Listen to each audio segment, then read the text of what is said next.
surtout lorsqu'on est un milieu chrétien, la formation portant sur l'herméneutique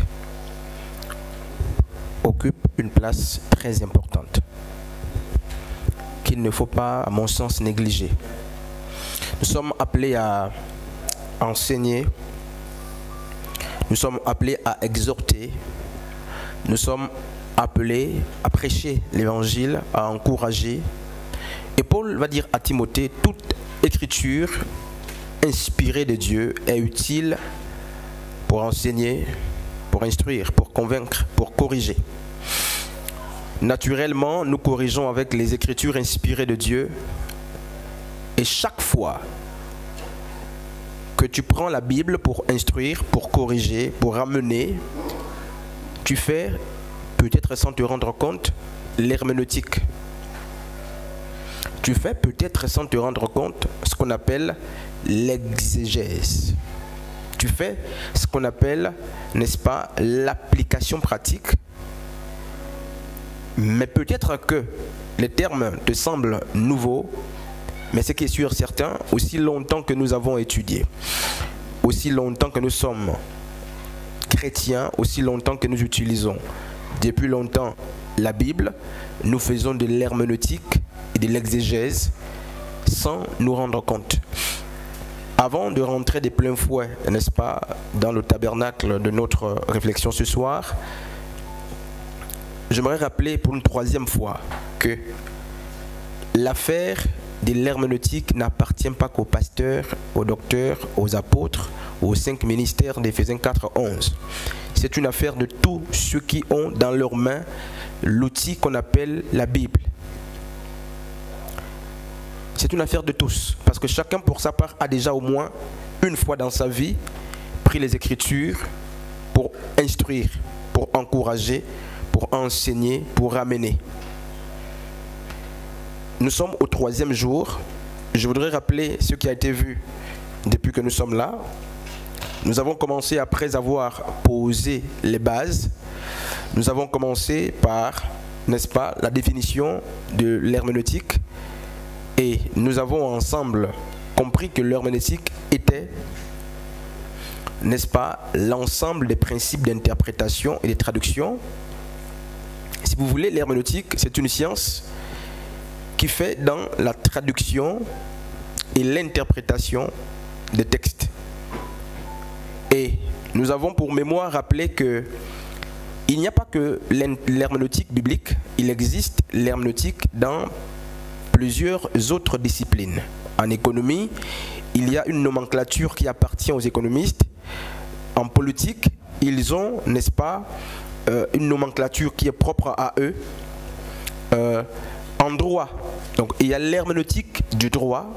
La manière d'approcher un texte juridique n'est pas la même qu'on utilise pour approcher un texte ecclésiastique. Donc chaque milieu ou chaque domaine a, n'est-ce pas, un style ou l'approche qu'il faut adopter si on doit faire l'interprétation et la traduction. Donc l'herméneutique, c'est cette science-là, c'est cette activité, c'est l'art. D'autres disent c'est l'art d'interpréter et de traduire. Et si on parle de l'art, naturellement, on donne des rudiments, on donne des moyens, on donne la méthodologie qui s'y est pour que le corps de l'Église soit formé. Regardez, la vérité des messages ne vient pas à cause de la grosseur de ce message. Une chose ou un enseignement n'est pas pris pour vrai parce qu'il est prêché partout et par tout le monde. Voyez? Ne prenez pas un enseignement pour vrai parce que tout le monde le prêche. Ce n'est pas une démarche herméneutique. Si tout le Gabon dit par exemple que Jésus-Christ était gabonais, un exemple comme cela, vous ne prendrez pas cette vérité ou cette allégation pour vrai parce que ça sort des pasteurs des renom ou parce que tout le monde le dit. Vous devez dire non pas ce que les bruits communs disent, non pas ce que les couloirs disent, mais vous devez dire ce que la parole de Dieu dit. Et il est difficile qu'on s'accorde avec les traditions, avec les philosophies humaines, si on reste, n'est-ce pas, focalisé sur ce que les Écritures disent. Et c'est très souvent là la guerre. Pourquoi certains disent que Jésus-Christ est Dieu le Père? Pourquoi d'autres disent que Jésus-Christ est le Saint-Esprit? Pourquoi notre parti dit que Jésus-Christ est en même temps Dieu, en même temps l'Esprit, en même temps le Père? C'est un problème d'herméneutique. Alors pour faire court, nous avons compris que l'herméneutique, c'est l'art de traduire et d'interpréter. Je ne vais pas revenir très vite, on va vite, pardon. Et à côté de l'herméneutique, il y a un mot qui fait le tour, n'est-ce pas, de toutes nos réunions, c'est le mot exégèse. L'exégèse, ce n'est pas l'herméneutique, mais l'exégèse, c'est un premier pas que doit emprunter ou doit emboîter celui qui veut faire l'herméneutique. L'exégèse, c'est une première activité. Hier, nous avons parlé du circuit de l'herméneutique ou le circuit herméneutique. Le circuit herméneutique, c'est partir du texte jusqu'à l'application pratique. Et on a dit que lorsque nous avons en face de nous un livre, n'est-ce pas, à traduire, à interpréter, un paragraphe, un chapitre ou un texte, il faut tout de suite penser au circuit herméneutique. Et ces circuits commencent par où? Il commence par l'exégèse, il finit par l'application pratique. L'exégèse, c'est quoi?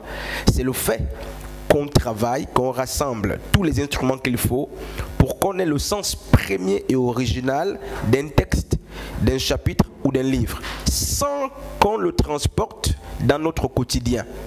C'est lui qui fait l'exégèse de Genèse, reste dans Genèse spécifiquement, il ne sort pas. Il emploie toutes les méthodologies qu'il faut, tous les moyens qu'il faut pour nous situer par rapport, n'est-ce pas, au temps, par rapport au contexte de Genèse, sans extérioriser la pensée. Ça, c'est l'exégèse. Et jusque-là, ce n'est pas important parce que les lecteurs de la Bible ou les biblistes ne sont pas intéressants ou ne sont pas appelés à devenir des grands, n'est-ce pas, qui sachent faire l'exégèse. Parce que l'exégèse n'édifie pas les gens. L'exégèse, c'est la compréhension d'un texte passé simplement, tu le situes dans le temps, dans l'espace, et tu t'arrêtes là. Et ceux qui t'écoutent ne seront pas bénis par l'exégèse. Ils attendent que tu quittes l'exégèse pour faire l'herméneutique. Parce que c'est la partie herméneutique du texte qui nous importe. Tu vas quitter l'exégèse, la compréhension initiale du texte, tu vas passer justement par quoi? Tu vas passer par l'identification du principe. Donc, tu quittes l'exégèse pour arriver à l'application pratique, mais en passant par l'identification du principe ou l'identification du message universel, tiré de l'étude de l'exégèse que tu as faite sur un chapitre, sur un thème, sur un livre ou un verset bien spécifique. Donc, quand on parle du circuit de l'herméneutique ou le circuit herméneutique, on voit l'exégèse et l'application pratique. Et entre l'exégèse et l'application pratique, il y a ce qu'on appelle l'identification du message ou l'identification du principe universel. Quand nous parlons de l'herméneutique, ça devient plus intéressant. Pourquoi? Parce que celui qui fait l'herméneutique fait quoi? Il quitte l'exégèse, il prend une réalité qui était dans un passé bien donné ou un temps bien circonscrit, il la transporte, il va la confronter avec le moment dans lequel il se trouve, le monde dans lequel il se trouve. Désormais, le texte qui ne te parlait pas dans la version initiale doit te parler. C'est là que commence justement l'herméneutique. Et lorsqu'on lit les Écritures, Dieu veut qu'on fasse pas seulement l'exégèse. L'exégèse, c'est très important, mais c'est que Dieu veut le plus, ce qu'on arrive à faire l'herméneutique, donc l'interprétation et la traduction. Qu'on prenne la vie des Juifs, par exemple en Égypte, qu'on la prenne pour éduquer ou former, pour instruire les gens de notre génération. Désormais que ce texte nous parle. Hier, il parlait à un peuple bien spécifique, mais nous sommes au Gabon, nous sommes des Gabonais, nous ne sommes pas les Juifs qui étaient en captivité en Égypte. Alors, si tu t'arrêtes à faire l'exégèse, le peuple n'est pas édifié Du moins, il ne bénéficie pas de grandes choses. Ce qu'il faut, c'est que tu quittes l'exégèse pour faire, n'est-ce pas, l'application pratique de ce que tu auras retenu, en passant par quoi? L'identification du principe ou l'identification du message universel. Bref, on a rappelé ces choses hier. Nous avons rappelé justement que en grand terme, nous avons vu les principes, n'est-ce pas, de base de l'herméneutique. Je ne sais pas si ceux qui étaient là se souviennent. Nous avons vu qu'il est important de commencer par le contexte ou, n'est-ce pas, le cadre historique. Il faut contextualiser les choses. Je vais très vite. Le deuxième point, nous avons dit qu'il s'agit de l'identification des unités littéraires ou des thématiques. En 3, nous avons vu l'étude comparée des versions. Ailleurs, on a dit qu'il faut lire beaucoup de versions de la Bible, au moins 3 versions de courants, n'est-ce pas, différents, d'auteurs différents, pour avoir une meilleure ouverture, une meilleure lisibilité, une meilleure, n'est-ce pas, ouverture d'esprit, et pour mieux cerner l'intelligence justement du texte, du paragraphe ou du livre. Et enfin, nous avons vu en 4e position l'importance de relever, n'est-ce pas, le genre littéraire. Et nous avons hier, je crois, après avoir vu les principes de base de l'herméneutique, nous sommes passés par les outils, n'est-ce pas, très importants pour celui qui veut mener une bonne herméneutique. Nous avons parlé justement qu'il faut avoir une belle Bible, donc une bonne Bible, parce que toutes les Bibles ne sont pas forcément bonnes pour nous. Alors, quelle est la Bible qui est bonne? Pour un nouveau converti, pour un mal affermi, pour un jeune dans la foi, on ne va pas au marché se procurer une Bible. Il faut consulter les anciens qui sachent comment t'orienter. Si je vous présente la Bible de Jérusalem, vous pouvez vous planter. Pour un nouveau converti, vous aurez du mal à comprendre. Ça, c'est un autre degré. On va commencer peut-être par Louis II. Au fur et à mesure, vous allez, au fur et à mesure que vous grandissez, mais les hommes de Dieu sauront vous dire, maintenant prends ceci, prends cette Bible. Donc, si vous vous levez vous-même de votre propre gré pour aller acheter une Bible, c'est très bien, mais vous pouvez rencontrer des grands problèmes dans la compréhension. Et après avoir une Bible avec soi, il faut faire quoi? Je ne sais pas si Orphée peut nous donner le deuxième point.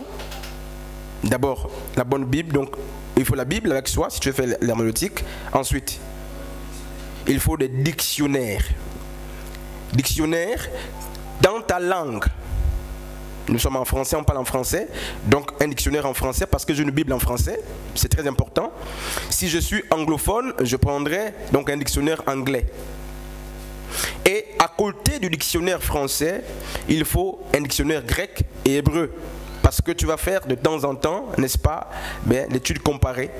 La Nouvelle Alliance a été écrite en grande partie, presque tout, n'est-ce pas, en grec. Donc pour sortir et pour maîtriser les contours, n'est-ce pas, sémantiques ou les vocables, il est important que tu aies un dictionnaire grec pour aller naviguer, n'est-ce pas, dans les pages de l'Ancienne Alliance, qui a été en grande partie rédigée en araméen et surtout, n'est-ce pas, en hébreu. Il te faut un dictionnaire hébreu. Ensuite, nous avons parlé de l'importance d'avoir les concordances bibliques. C'est aussi important pour comparer les versets, voir les auteurs qui ont parlé de la même histoire, du même fait, du même récit. Et nous avons chuté avec le commentaire biblique qu'il faut aussi avoir chez soi. C'est très important. Pourquoi? Le commentaire biblique ou les commentaires bibliques nous donnent un aperçu sur la manière d'appréhender les choses par des auteurs qui sont nos aînés. Des pères avant nous ont parlé de ces choses, ont étudié, ils ont interprété. Il n'est pas malsain de connaître ce que les autres, n'est-ce pas, ont fait comme travaux avant d'entreprendre ses propres travaux. C'est pourquoi il faut des commentaires bibliques. Voilà. Et nous avons en grand 3 vu hier les principes généraux, n'est-ce pas, pour l'interprétation d'un texte, d'un verset ou d'un paragraphe. Et nous avons commencé par quoi? Le 1, il fallait confirmer les limites du texte à étudier. Et vous voulez étudier un texte, il faut le délimiter dans l'espace. Il commence où le texte vous voulez étudier, il s'arrête où. Et nous avons pris comme exemple le changement des temps, le changement des lieux, le changement des personnages, pour montrer que effectivement ces éléments peuvent nous aider à comprendre que notre texte est fini. Changement d'espace. Supposons que c'est l'instant que Jésus-Christ est en Judée en train de baptiser. Tout d'un coup, après, on comprend qu'il est en Samarie. on comprend que c'est deux histoires très différentes. Donc ça peut nous aider, le changement d'espace, le changement de temps, le changement de lieu peut nous aider à comprendre que notre texte justement a déjà été, délimité. Et en 2, nous avons vu l'importance d'établir la teneur du texte. Ceux qui étaient là savent. Et en 3e plan, nous avons vu, n'est-ce pas, qu'il était important d'étudier le texte dans le contexte. Je ne sais pas, avant de poursuivre, je ne sais pas si quelqu'un a jusqu'ici une préoccupation majeure.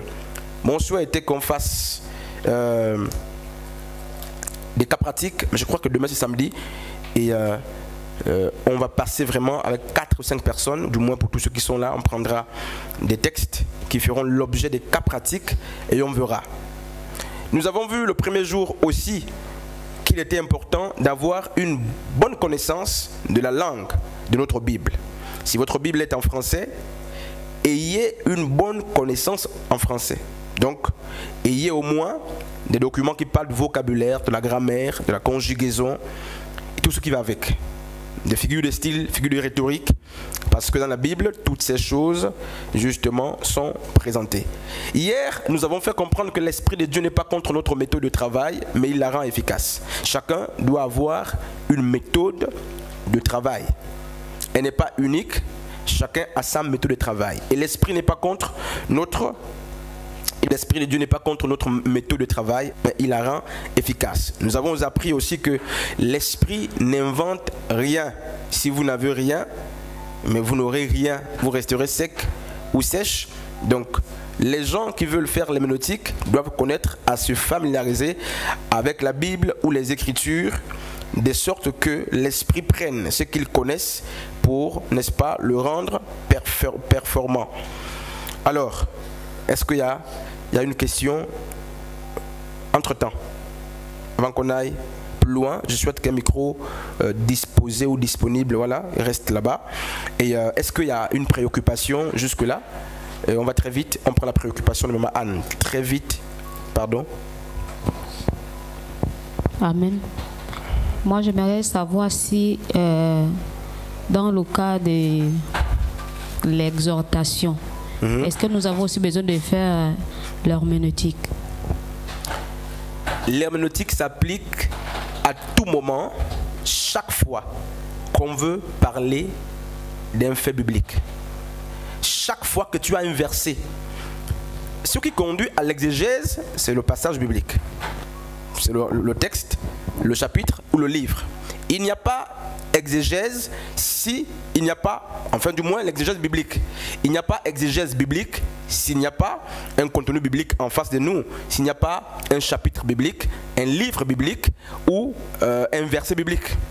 Donc, quelle que soit l'activité que vous voulez mener avec votre Bible, sachez que vous êtes obligé de faire l'herméneutique.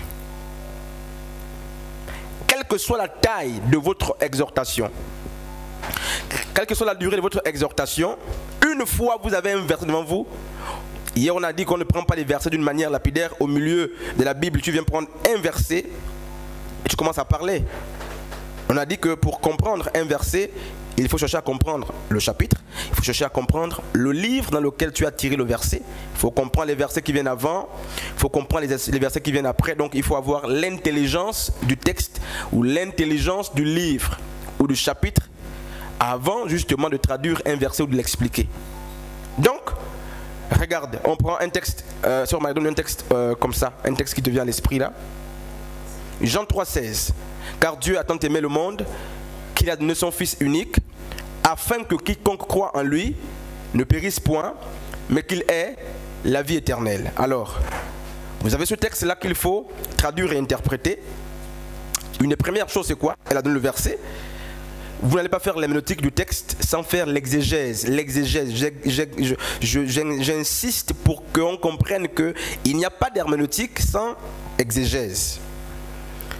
La première question qu'on se pose, c'est qui a écrit ce livre? Il est de quelle nationalité? Si vous voulez aller plus loin en tant qu'enseignant, il est de quelle tribu? Quel était, n'est-ce pas, par exemple, qu'est-ce qui influençait la tribu en question? Quel est le contexte historique dans lequel, justement, on se trouve? Si c'est Paul qui a écrit, Jean 3,16 c'est Jean. Alors, Jean, c'est qui? Alors, Jean c'était qui? Jérémie? Un disciple de Christ. Vous voyez? Et il est compté parmi, justement, ceux qui ont écrit les évangiles. Ce n'est pas un évangéliste, mais un apôtre. 1. Sa mère, c'était qui? Il est de quelle tribu? Sur les 12 tribus d'Israël, Jean de quelle tribu? Chaque tribu d'Israël avait un esprit derrière. Quand vous prenez par exemple les fils d'Issachar, la Bible dit qu'ils avaient l'intelligence de temps. Quand vous prenez la tribu de Juda, c'était des rois. Vous voyez? Quand vous prenez la tribu de Lévites, c'était des Lévites. Vous avez un aperçu donc de l'auteur du texte ou du verset, si vous voulez, du livre. Alors, Jean 3,16 dit « Car Dieu a tant aimé le monde ». Alors, vous commencez à dire quoi par rapport à ce texte-là? Quel est le message que Dieu vous inspire? Après avoir situé le texte dans l'espace, dans le temps, il s'adresse à qui? Voici les questions qu'il faut qu'on se pose. Jean ne nous parle pas. Jean ne nous parle pas. Non, ce n'est pas à nous qu'il s'adresse. D'une manière initiale, si vous faites l'exégèse de ce passage, il ne parle pas à l'Afrique. Il ne parle pas aux Gabonais. Jean parle à ses frères. Et le mot monde que Jean a employé, ce n'est pas cosmos, c'est oikoumene. Donc il dit Dieu a tant aimé leur monde. D'autant plus que dans Matthieu chapitre 15, en parlant à la femme justement syrophénicienne, Jésus a dit « Je n'ai été envoyé qu'au monde d'Israël ou aux brebis perdues de la maison d'Israël ». Vous prenez ce texte, et d'ailleurs c'est un des textes qu'on a toujours pris pour dire aux gens « Dieu a tant aimé le monde ». Mais en fait, nous on va plus loin. Mais si on doit prendre ce texte, si on doit faire l'exégèse, si on doit rester strict, ce texte ne parle pas du monde entier. D'abord. Et on nous fait comprendre justement que Dieu en aimant le monde, il a, parce que qui aime donne, il a donné le Fils afin que quiconque croit. Donc si ce n'est pas pour le monde entier que Christ a été envoyé, le quiconque là ne se trouve pas dans le monde entier, le quiconque se trouve dans le monde entier vers lequel Christ a été envoyé. Hein, sœur Marie? Parce que quand tu dis frère, en fait, afin que quiconque croit, donc le quiconque tu es dedans. Là, tu es en train de faire désormais l'application pratique. Mais si on fait l'exégèse, le quiconque se trouve dans le peuple à qui, n'est-ce pas, le message s'adresse, afin que quiconque croit en lui ne périsse point, mais qu'il ait la vie éternelle. Après avoir compris justement le contexte qui parle à qui, pourquoi, quand et comment, tu cherches ce qu'on appelle le principe, en fait l'identification du principe universel. Donc le message universel dans ça c'est quoi? Dans le passage que vous avez donné c'est quoi? C'est l'amour de Dieu, qui est une prédication universelle, qui n'a pas de frontières, l'amour ne se limite pas chez les juifs, chez les hébreux, les grecs. Donc voici le principe universel qui nous permet justement de venir faire l'application pratique dans notre temps. On prend l'amour de Dieu dans un chapitre ou un verset qui s'adressait à un peuple bien spécifique, parce que c'est un principe universel. On vient l'appliquer à notre époque pour dire que ce Dieu qui a aimé les Juifs, qui a envoyé le Fils mourir pour pardonner les péchés des Juifs, c'est le même qui nous a aimés. Pourquoi? Paul nous fait comprendre par Éphésiens, n'est-ce pas, qu'en mourant à la croix, le mur de l'inimitié qui existait entre les Grecs, donc les païens, et les Juifs a été brisé. Naturellement, l'amour de Dieu, qui hier était conjugué, semble-t-il, d'une manière, n'est-ce pas, en termes d'échantillon, sur le peuple d'Israël, cet amour se dissipe désormais sur l'univers, sur tout le monde. Le cosmos est désormais concerné. Mais oui, vous faites l'application pratique d'un fait, d'un principe universel qui a été identifié après avoir fait, n'est-ce pas, l'exégèse d'un texte. Anne. Frères et sœurs, je vous dis, en toute humilité, nous serons des bons prédicateurs parce qu'on va mettre ces choses en pratique. Et vous allez parler en paix. Vous allez parler, vous n'allez pas prêcher avec la peur parce que vous savez ce que vous dites. Je ne dis pas aux gens de venir forcément dire Jean était un tel, Matthieu était un tel d'abord. C'est pas ce que je suis en train de dire aux gens. Mais même si ce n'est pas dit d'une manière voilée, vous qui prêchez, vous devez avoir ce présupposé, vous devez connaître ces choses. Même si vous ne venez pas dire, vous avez 5 minutes, vous n'aurez pas le temps de venir faire, Jean appartenait à telle tribu, Jean était ceci. Non. Mais pour votre formation, pour votre pertinence, pour votre assise, votre savoir, vous devez passer par là avant de venir devant le peuple. Orphée, frère Orphée, donne-moi un autre passage avant qu'on avance. Matthieu 28, le verset, ça dit quoi? Matthieu 6, 33. Pas 28. Vous voyez? Donc là, on s'attaque, n'est-ce pas? Donc Matthieu 6, 33 dit, cherchez premièrement le royaume des cieux et sa justice, et le reste vous sera donné par-dessus tout. Alors Jésus est dans quel contexte? En fait, il se rend compte que les hommes qui étaient autour de lui travaillaient, s'amassaient assez de biens pour la terre. Les hommes se lamentaient pour le vêtement, pour le boire. On n'a pas de quoi se vêtir, on n'a pas de quoi manger demain. En fait, leur préoccupation majeure était sur des choses périssables. Et il va leur dire, non mais en fait, changez le paradigme. Cherchez premièrement le royaume des cieux et sa justice, et le reste vous sera donné par-dessus tout. Ce texte, en fait, vient montrer l'intérêt qui doit être d'abord le nôtre. D'abord, la place dans la hiérarchisation justement de ce qu'on recherche. Jésus veut que notre attention soit d'abord focalisée sur des biens, n'est-ce pas, non périssables, sans toutefois négliger les choses qui périssent. Il parle de la justice, il parle de l'amour, il parle du royaume des cieux, il parle de la paix. Voilà. Donc, vous n'allez pas prendre ce texte pour dire aux gens, par exemple, ne cherchez pas à vous marier ou ne cherchez pas à travailler. Mais Jésus n'a pas dit ça. Jésus a juste fait la hiérarchisation des besoins. Et on commence par ce qui ne périt pas. Ce qui est éternel, c'est la justice, c'est la paix, c'est l'amour. Et même dans ce texte-là, on n'a pas dit de demander les choses qui périssent. Dans ce texte, on a dit le reste vous sera donné par-dessus tout. Quand vous aurez trouvé ce qui ne périt pas, celui qui vous a fait trouver ce qui ne périt pas vous donnera ce qui périt. Donc, ce qui périt, c'est la conséquence du fait qu'on a, n'est-ce pas, ce qui ne périt pas. Notre question. Oui, Mahan, en vérité, chaque fois que vous allez vous lever, vous allez parler si vous voulez parler d'un verset biblique, quelle que soit la taille, vous faites l'herméneutique. Et ça se fait depuis, on fait ça depuis. Peut-être sans se rendre compte, mais ça se fait depuis longtemps. Moi je voudrais qu'il y ait des questions parce que je n'ai pas envie de trop rester sur les notes. Le fascicule, vous l'aurez, il y a beaucoup de choses, tellement de choses. Il y a plus d'informations que ce que j'ai déjà donné ici. Il y a beaucoup de choses, mais notre temps nous est imparti et nous voulons aller d'une manière pratique. Le reste du temps, vous lirez votre fascicule. S'il y a des questions, des éventuelles questions, nous répondrons entre-temps et on va expliquer. Donc, je souhaite qu'on soit plus pratique.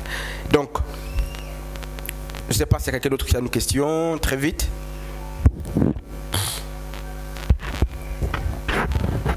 Avant qu'on avance.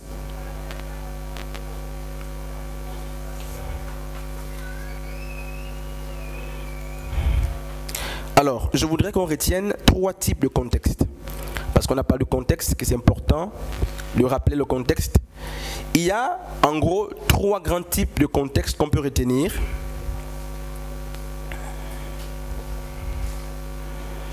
Il y a d'abord le contexte géographique. Et je vais nous lire 3 pensées.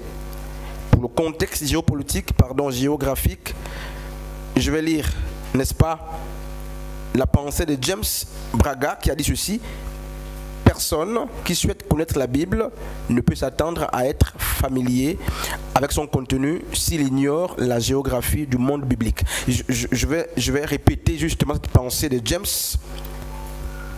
Il dit ceci: personne qui souhaite connaître la Bible ne peut s'attendre à être familier avec son contenu s'il ignore la géographie du monde biblique. Mais en fait, James Braga, qu'est-ce qu'il dit? C'est un grand écrivain, un grand auteur aussi, il a beaucoup d'œuvres.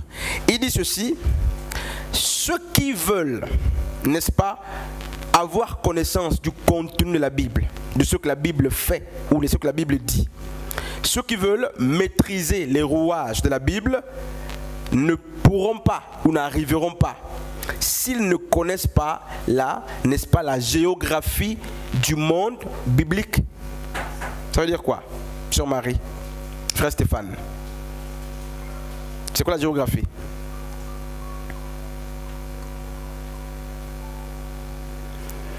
Alors, je vais nous aider à comprendre un fait très simple. Jésus est né où? Selon le contexte biblique, Jésus est né où? Frère Stéphane?